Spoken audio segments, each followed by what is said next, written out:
Hey, afternoon. This is Mr. William, West Virginia. Try different viewpoints and different glasses. It is still October the 3rd. This is it's sort of lunchtime. I'm fixing myself something lunch here in the kitchen and listening to some Toby Mac in the living room. And I was thinking about something, had something on my mind all day, and that's the fact that panic is the way that the world causes us to move fast. If you look in Scripture, when Jesus was walking the earth, he had a friend that was sick, and everybody was expecting him to hurry up and get there, and he waited like 4 days before he got to his buddy Lazarus. And, he was sick, and then he ended up dying, and even death didn't shake him, didn't rattle him, it didn't make him go into a panic.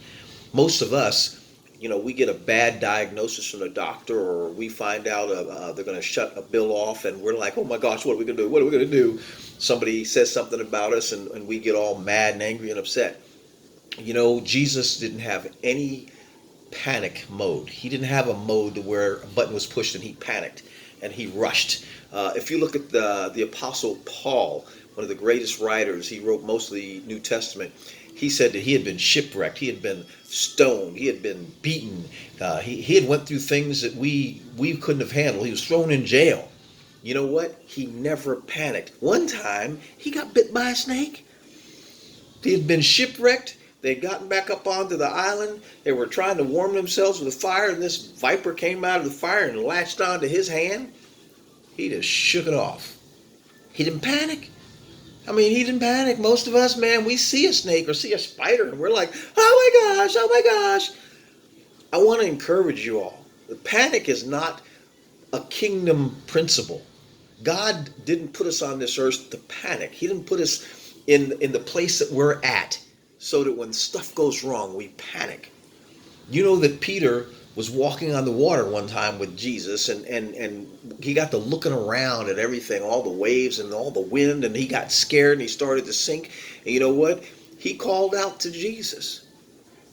In a panic to some degree, but he called out to Jesus, and Jesus walked over to him and lifted him up out of the water. There is no need to panic, people. Jesus was sleeping during a storm one time. The disciples woke him up and said, don't you care about our safety? We're all panicked here. We're fishermen. We're experienced fishermen, and this is not looking good. We're going down if you don't do anything. And Jesus just said, peace, be still. And the waves and the water all came to this shalom rest. And they were able to get where they were going. Don't panic, folks. Whatever it is you're going through. I have lost jobs. I have been bankrupt. I've had women desert me. I've had women leave me with children. I have had children that have been injured. I have had children that died. I have had all kinds of things go wrong. And you know what? When it happens, I go to the Lord. There's no need to panic.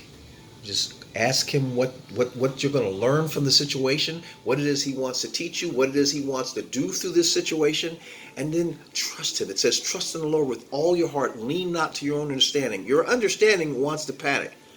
In all your ways, acknowledge him, and he will direct your path. There's no need to panic, folks. God's got you, okay? Shalom.